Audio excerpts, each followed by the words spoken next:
my inbox blew up in Facebook and with all these negative things, and I tried to steer away from that, and I'm trying to keep my campaign and my focus on the positives. And so, like I said, 50 years from now, we're able to move forward, and we're able to still have a functioning tribe that we're all proud of. So that's kind of a couple of the ideas that I've had, things that I've worked with. I've been an employee for the Tonkawas. They're pretty small, but they write grants left and right. I mean, they will run one grant for a bat grant. Like I was telling Jeremy on the phone, we hired a lady from Oklahoma State University, and she's got 4 employees underneath her, and they study bats. For about the next 5 years, that's all they're going to do is study bats. She'll all go on their reservation. I mean, it's the craziest thing I've ever heard of, seen of, or been a part of. But they got super funded, and they're like that's what they're doing. I mean, they're out there listening to bats. And it's crazy. It's blows my mind. But at the same time, they're employing 4 or 5 members, and along with a person that's got an education in that bat field, who's interested in bats, but I'm not. But it's kind of one of those things. But again, I don't want to sit up here and take a whole bunch of time. I'm not going to sit up here and try to say that I'm somebody that I'm not. I'm just a young man. I want to learn from my elders. I want to be positive. I feel that with my history in working as an employee for the Tonkawa tribe, doing the projects that I have done in the last 6, 7, 8 years under the ICDBGs, you should be doing those. You should be doing ICDBG economic development. You should be doing ICDBGs. I had a fella tonight tell me, that their house, all the cooling in his house is completely going out. There's no reason that we shouldn't be able to write a $500,000 grant, get that, and then take care of our elders and do those things that needs to be done. But I'm not here to point fingers and say, this council, that council, whoever. I want to move forward.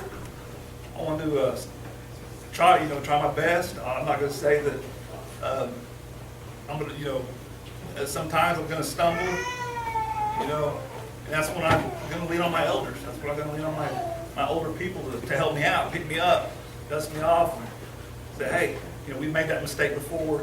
Let's not go down this road. We went down this road 20 years ago. Let's move forward, because we need to move forward as a tribe, and with the ideas that I have, and I just appreciate the opportunity. I know this is not something that we completely do all the time, have dinners. Jeremy and I just wanted to put some food down to feed you.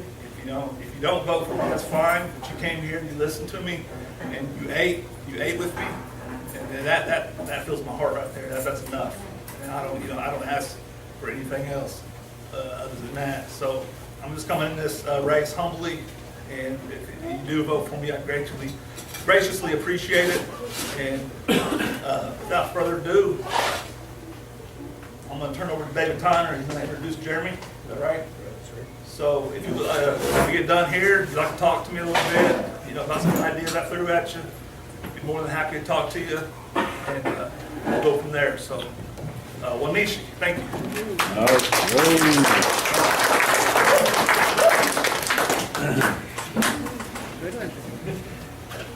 Lila Waste.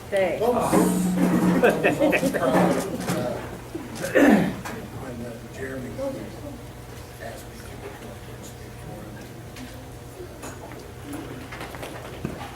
I've known him all his life. Shut up.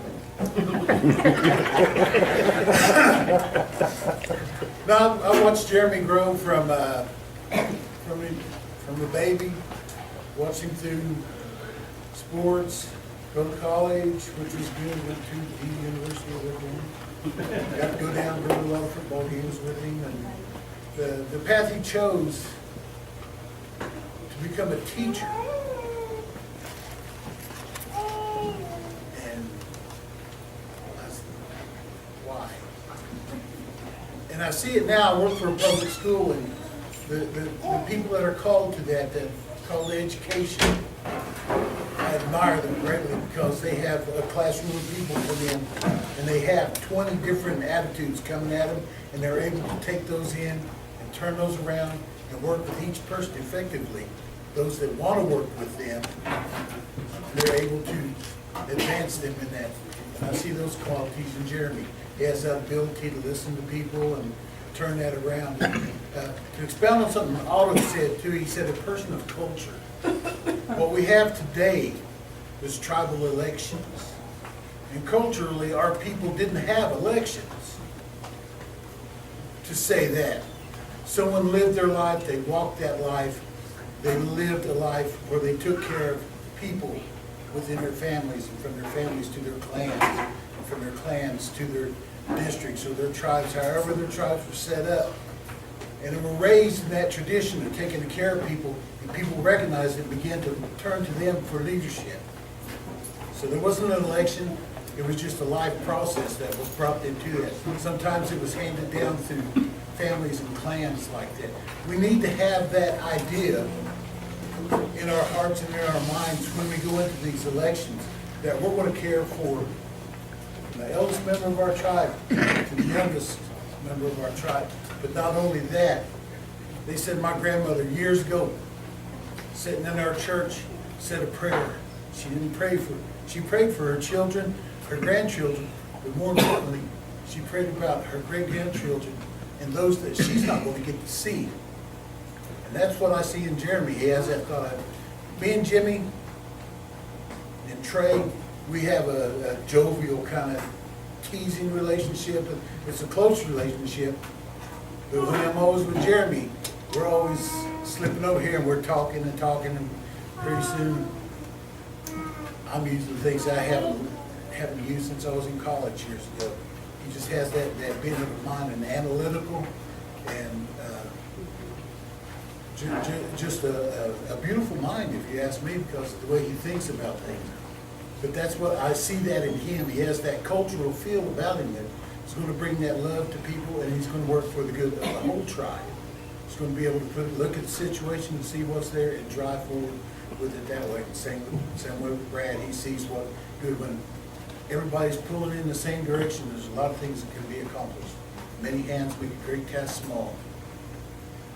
And I've heard that from Jeremy. I've seen it through that. And I don't know what else to tell you about him. He's just a nice young man. I've seen him come along. He's a father. And that's what he's thinking about, no doubt. He's got little children coming along. That's going to be, where's he going to leave them? What's his legacy going to be to them? To see him step up like this, it just makes me feel good. It makes me happy for Delaware people. You know, ever since I was in small, we've been around here. Shawnee, and they told us, those are your grandparents, those are your grandmas and grandpas over there. And from an elder tribe like that, that's what I'd like to see, the leadership and everything all pulling in one direction, you know, to help each other. I think the show maybe here, Jeremy is going to be able to help you attain it also. No further ado, Jeremy Johnson.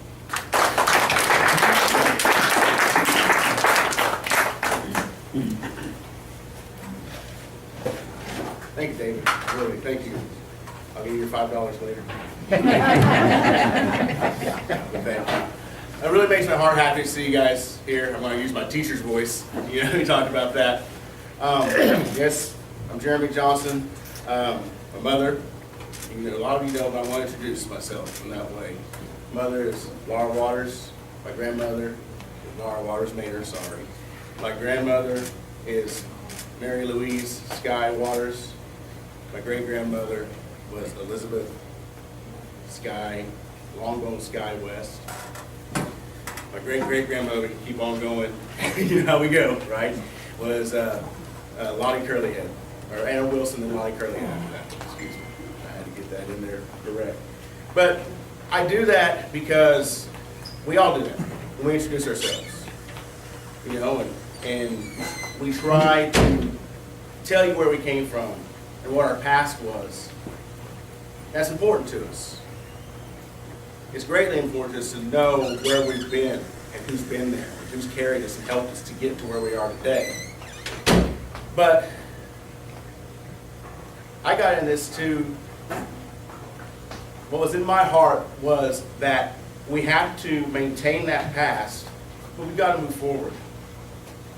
We have to move forward as a people, and I want to be a part of that. Because my elders are having to put their burdens down. They're having to move on and take care of themselves. And they've done their job in helping our tribe. And me and Brad talked, and we said, we're looking around, and there's no one to step up right now. We've expected our elders to take care of us, and they have. They've taken care of us, and they've tried their best to take care of us. And sometimes, people didn't always agree with the ways they try to take care of us, but they did try. But we have to pick that up. And it's a heavy thing to start considering, because you're thinking, can I do this? Can I pick up this heavy burden, basically, and try to take that and go in a good way, in a good direction, and in a good way? And so when we look around, we said, we don't have any of those people do that anymore. And at one time, we just kind of looked at each other and was like, well, I guess it's us. So we're the ones here that got to do it. So, and that was our conversations, and I've had conversations for multiple years here talking about that. It hasn't been just, the last 3 months or things like that. And then, and we got to talk, and we want to support each other in that sense, because we have a lot of the same ideas about how we want to help. We're here to talk about moving our tribal members forward, taking care of them.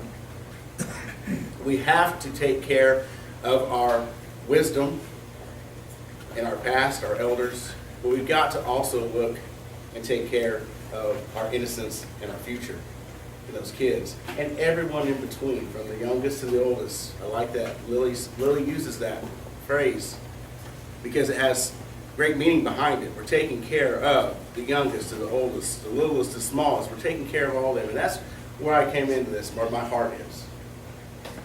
That's why I want to do this. It's not for all the fun and laughs we're going to have, although there are going to be some of those, but it's going to be a struggle at times. But I wanted to do this for my people, my family. I've spent a lot of time I am a teacher, I teach 7th grade, and that's a struggle within itself. Taking all these little guys and trying to get them to go in the same direction. We talk about herding cats, so we try and do that. Trying to take in, you have all kinds of concerns. You have all kinds of experiences and backgrounds, so you've got to take those into account when you're trying to teach these kids and lead them in a way to better themselves. And you have to take those things into account. And that's what I do. I try to do every day, not to leave these kids behind. And I want to take that kind of skill that I have there and in the classroom and apply